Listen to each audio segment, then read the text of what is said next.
ಪ್ರಕಟವಾಗಿದೆ. ಸರ್ಕಾರವನ್ನು ರಚಿಸುವಂತಹ ಕಸರತ್ತು ಮುಂದುವರೆದಿದೆ. ಈ ನಡುವೆ ಪ್ರಧಾನಿ ನರೇಂದ್ರ ಮೋದಿ ಅವರು ತಮ್ಮ ಕಚೇರಿಗೆ ಆಗಮಿಸ್ತಾರೆ, ಬಿಜೆಪಿಯ ಕಚೇರಿಗೆ ಆಗಮಿಸ್ತಾರೆ ಎನ್ನುವಂತಹ ವಿಚಾರ ಕೂಡ ಮುನ್ನೆಲೆಗೆ ಬರ್ತಾ ಇದೆ.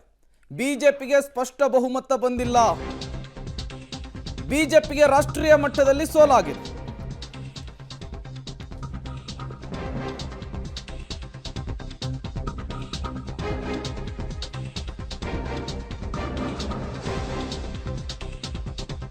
ಓಕೆ, ಇದೆಲ್ಲವೂ ಕೂಡ ಈಗ ತಾನೇ ಮುಖ್ಯಮಂತ್ರಿ ಸಿದ್ದರಾಮಯ್ಯನ ಪ್ರೆಸ್ ಕಾನ್ಫರೆನ್ಸ್ನಲ್ಲಿ ಅವರು ಆಡಿರ್ತಕ್ಕಂಥ ಮಾತು. ಬಟ್ ಈಗ ಬರ್ತಾ ಇರೋ ಮಾಹಿತಿಯ ಪ್ರಕಾರ ಪ್ರಧಾನಿ ನರೇಂದ್ರ ಮೋದಿ ಅವರು ಬಿಜೆಪಿ ಕಚೇರಿಗೆ ಆಗಮಿಸ್ತಾರೆ ಅಂತಕ್ಕಂಥದ್ದು. ಇಲ್ಲಿ ತನಕ ಮೋದಿಯವರ ಯಾವ ರಿಯಾಕ್ಷನ್ಸ್ ಕೂಡ ಸಿಕ್ಕಿಲ್ಲ. ಸಹಜವಾಗಿ ಅವರು ಕಾರ್ಯಕರ್ತರು ಇದ್ದೇ ಇರ್ತಾರೆ, ಕಾರ್ಯಕರ್ತರಿಗೆ ವಿಶ್ ಮಾಡೋದಕ್ಕೆ ಬರ್ತಾರೆ. ಆಮೇಲೆ ಮೇ ಬಿ ದೇಶವನ್ನು ಉದ್ದೇಶಿಸಿ ಪ್ರಧಾನಿ ಮೋದಿ ಅವರು ಭಾಷಣವನ್ನು ಕೂಡ ಮಾಡಬಹುದು, ನಿರೀಕ್ಷೆ ಇದೆ. ಯಾಕೆಂದರೆ ಇಷ್ಟೊತ್ತಿಗಾಗಲೇ ಅಬ್ಬರದ ರೋಡ್ ಶೋ ಶುರು ಆಗ್ಬಿಡ್ಬೇಕಾಗಿತ್ತು. ಆದರೆ ಬಿ ಜೆ ಪಿ ಅಂದುಕೊಂಡಂತಹ ನಂಬರ್ ಬರಲಿಲ್ಲ, ಬಿ ಜೆ ಪಿಗೆ ಏಕೈಕ ಪಕ್ಷ, ಅದಕ್ಕೆ ಬಹುಮತ ಕೂಡ ಬರಲಿಲ್ಲ. ಈ ಹಿನ್ನೆಲೆಯಲ್ಲಿ ಸ್ವಲ್ಪ ವಿಜಯೋತ್ಸವಗಳೆಲ್ಲವೂ ಕೂಡ ಕಡಿಮೆಯಾದಂತೆ ಕಂಡು ಬರ್ತಾ ಇದೆ. ಆದರೂ ಕೂಡ ದೆಹಲಿಯಲ್ಲಿ ಬಿ ಜೆ ಪಿ ಕಾರ್ಯಕರ್ತರು ಸಂಭ್ರಮಾಚರಣೆಯಲ್ಲಿ ತೊಡಗಿದ್ದಾರೆ.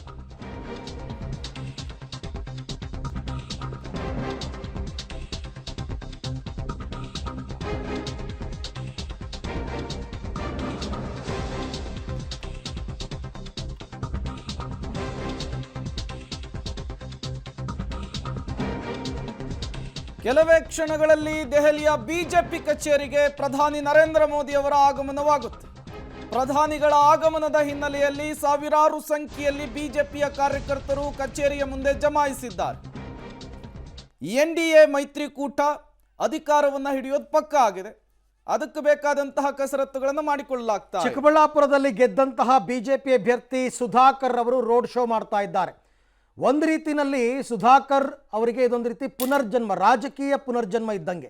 ಕಳೆದ ಬಾರಿ ವಿಧಾನಸಭಾ ಚುನಾವಣೆಯಲ್ಲಿ ಸುಧಾಕರ್ ಅವರು ಸೋತಿದ್ರು. ಮುಂದಿನ 5 ವರ್ಷ ಏನು ಎತ್ತ ಅಂತಕ್ಕಂಥದ್ದು ಕೂಡ ಅವರಿಗೆ ಗೊತ್ತಿರಲಿಲ್ಲ. ಬಟ್ ಒಂದು ಪ್ರಯತ್ನ ಮಾಡೋಣ ಅಂತಂದ್ಬಿಟ್ಟು ಟಿಕೆಟ್ಗೋಸ್ಕರ ಟ್ರೈ ಮಾಡಿದ್ರು. ಚಿಕ್ಕಬಳ್ಳಾಪುರದಲ್ಲಿ ಟಿಕೆಟ್ ಸಿಕ್ತು, ಕೊನೆಗೆ ಗೆಲುವನ್ನು ಕೂಡ ಸಾಧಿಸಿದರು. ಬರೀ ಮಾತುಗಳ ಭರಾಟೆಯಲ್ಲೇ ಚಿಕ್ಕಬಳ್ಳಾಪುರ ಕ್ಷೇತ್ರ ತುಂಬ ಸುದ್ದಿಯಾಗಿತ್ತು. ಕಾಂಗ್ರೆಸ್ನ ಶಾಸಕ ಪ್ರದೀಪ್ ಈಶ್ವರ್ ಒಂದು ವೇಳೆ ಏನಾದರೂ ಸುಧಾಕರ್ ಗೆದ್ದರೆ ನಾನು ರಾಜೀನಾಮೆಯನ್ನು ಕೊಡ್ತೀನಿ ಅಂತ ಕೂಡ ಹೇಳಿದರು. ಆ ಹಂತಕ್ಕೆ ಹೋಗಿತ್ತು.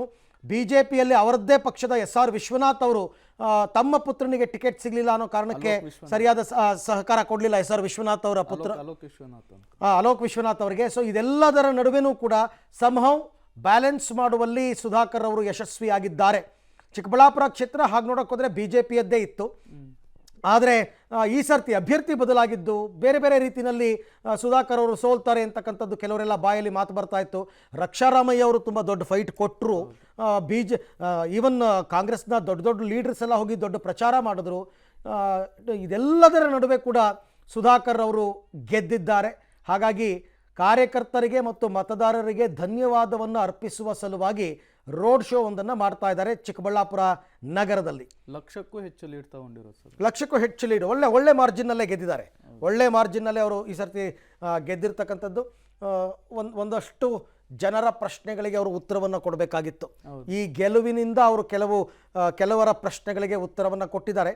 ಮತ್ತು ಚಿಕ್ಕಬಳ್ಳಾಪುರದಲ್ಲಿ JDSನ ಸಖ್ಯ ಬಹಳ ಕೈ ಹಿಡಿದಿದೆ. ಚಿಕ್ಕಬಳ್ಳಾಪುರ ಅಂತಲೇ ಅಲ್ಲ, ಹಳೆ ಮೈಸೂರಿನ ಬಹುತೇಕ ಭಾಗಗಳಲ್ಲಿ ಕೈ ಹಿಡಿದಿದೆ. ಓಕೆ, ಇದೇ ವಿಚಾರಕ್ಕೆ ಸಂಬಂಧಪಟ್ಟಂತೆ ಮತ್ತಷ್ಟು ಡೀಟೇಲ್ಸ್ ಅನ್ನು ಕೊಡ್ತಾರೆ ನಮ್ಮ ದೆಹಲಿ ಪ್ರತಿನಿಧಿ ಶಬೀರ್. ನೇರ ಸಂಪರ್ಕದಲ್ಲಿ ಜಾಯಿನ್ ಆಗಿದ್ದಾರೆ. ಶಬೀರ್, ಫಲಿತಾಂಶ ಪ್ರಕಟವಾಗ್ತಾ ಇದ್ದ ಹಾಗೆ ದೆಹಲಿಯ ಬಿಜೆಪಿ ಕಚೇರಿಯಲ್ಲಿ ಸಂಭ್ರಮ ಮನೆ ಮಾಡಿರುವಂಥದ್ದು. ಪ್ರಧಾನಿ ನರೇಂದ್ರ ಮೋದಿ ಅವರ ಆಗಮನ ಆಗುತ್ತೆ ಅನ್ನುವಂತಹ ಮಾಹಿತಿ ಕೂಡ ಸಿಗ್ತಾ ಇದೆ. ಎಷ್ಟು ಗಂಟೆಗೆ ಬರ್ತಾರೆ, ಸಂಭ್ರಮಾಚರಣೆಗೆ ಏನೆಲ್ಲ ಸಿದ್ಧತೆಗಳಾಗಿದೆ ಅಂತ? ಪ್ರೇಮ್, ಇವತ್ತು ಬೆಳಗ್ಗೆಯಿಂದಲೇ ಬಿಜೆಪಿ ಕಚೇರಿಯಲ್ಲಿ ಒಂದು ರೀತಿ ಹಬ್ಬದ ವಾತಾವರಣ ನಿರ್ಮಾಣ ಆಗಿತ್ತು. ಫಲಿತಾಂಶ ಹೇಗೆಲ್ಲ ಹೊರಗಡೆ ಬರ್ತಾ ಇತ್ತು, ಹಾಗೆ ಕಾರ್ಯಕರ್ತರ ದೊಡ್ಡ ಪ್ರಮಾಣ ಬಿಜೆಪಿ ಕಚೇರಿಯತ್ತ ಧಾವಿಸ್ತಾ ಇರುವಂತದ್ದನ್ನ ಕೂಡ ನಾವು ಗಮನಿಸಿದ್ವಿ. ಮಧ್ಯಾಹ್ನದಿಂದಲೂ ಕೂಡ ಬಿಜೆಪಿಯ ಕಾರ್ಯಕರ್ತರು ಇಲ್ಲೇ ಕೂಡ ನೆಲೆ ಬಿಟ್ಟಿರುವಂತದ್ದು. ಅವರಿಗೆ ಎಲ್ಲರಿಗೂ ಕೂಡ ಗೊತ್ತಿದೆ, ಸಂಜೆ ಪ್ರಧಾನಮಂತ್ರಿ ನರೇಂದ್ರ ಮೋದಿ ಅವರು ಇಲ್ಲಿಗೆ ಬರ್ತಾರೆ, ಮತ್ತೆ ನಮ್ಮೆಲ್ಲರನ್ನು ಕೂಡ ಉದ್ದೇಶಿಸಿ ಮಾತನಾಡ್ತಾರೆ ಅನ್ನುವಂಥದ್ದು ಗೊತ್ತಿರುವಂತದ್ದು. ಹೀಗಾಗಿ ಬಹುತೇಕ ಕಾರ್ಯಕರ್ತರು ಕೂಡ ಈಗಾಗಲೇ ಇಲ್ಲಿ ಸಂಭ್ರಮದಲ್ಲಿ ಭಾಗಿಯಾಗಿರುವಂತದ್ದು. ಸಂಜೆ 7:30ಕ್ಕೆ ಪ್ರಧಾನಮಂತ್ರಿ ನರೇಂದ್ರ ಮೋದಿ ಅವರು ಬಿಜೆಪಿಯ ಕೇಂದ್ರ ಕಚೇರಿಗೆ ಬರ್ತಾರೆ. ಇಲ್ಲಿ ಕಾರ್ಯಕರ್ತರು ಮತ್ತೆ ದೇಶದ ಜನರನ್ನ ಉದ್ದೇಶಿಸಿ ಮಾತನಾಡ್ತಾರೆ ಅನ್ನುವಂತ ಮಾಹಿತಿಗಳು ಕೂಡ ಸದ್ಯಕ್ಕಿದ್ದಾವೆ. ಈ ಮೊದಲು 7 ಗಂಟೆಗೆ ಬರ್ತಾರೆ ಅನ್ನುವಂತ ಮಾಹಿತಿಗಳಿತ್ತು. ಈಗ ಅದು 7:30ಕ್ಕೆ ಶಿಫ್ಟ್ ಆಗಿರುವಂತದ್ದು. ಬಹುಶಃ 7:15 ಅಥವಾ 8 ಗಂಟೆ ಸುಮಾರಿಗೆ ಅವರು ಬಿಜೆಪಿ ಕಚೇರಿಯನ್ನು ತಲುಪಿ ಇಲ್ಲಿ ಕಾರ್ಯಕರ್ತರನ್ನು ಉದ್ದೇಶಿಸಿ ಮಾತನಾಡ್ತಾರೆ. ಮತ್ತೆ ಬಹುಮತ ನೀಡಿದ್ದಕ್ಕೆ ದೇಶದ ಜನರಿಗೆ ಧನ್ಯವಾದವನ್ನು ಕೂಡ ಅವರು ಅರ್ಪಿಸಲಿದ್ದಾರೆ. ಪ್ರೇಮ್. ಓಕೆ, ಥ್ಯಾಂಕ್ ಯು ತಮ್ಮ ಎಲ್ಲ ಮಾಹಿತಿಗೆ. ಶಬೀರ್ 7:30-8 ಗಂಟೆ ಅಂತ ಹೇಳ್ತಾ ಇದ್ದಾರೆ. 7:30-8 ಗಂಟೆ ವೇಳೆಗೆ ಪ್ರಧಾನಿ ಮೋದಿಯವರು ಪಕ್ಷದ ಕಚೇರಿಗೆ ಬರ್ತಾರೆ. ಎಲ್ಲ ಸ್ಟೇಟ್ ಎಲೆಕ್ಷನ್ಗಳನ್ನು ಗೆದ್ದಾಗಲೂ ಅವ್ರದ್ದು ಅದೇ ಪದ್ಧತಿ. ಅವರು ಕಚೇರಿಗೆ ಬಂದು ಕಾರ್ಯಕರ್ತರ ಜೊತೆ ಮಾತನಾಡಿ ಕಾರ್ಯಕರ್ತರಿಗೆ ಧನ್ಯವಾದವನ್ನು ಅರ್ಪಿಸಿ ಮಾತನಾಡ್ತಾರೆ.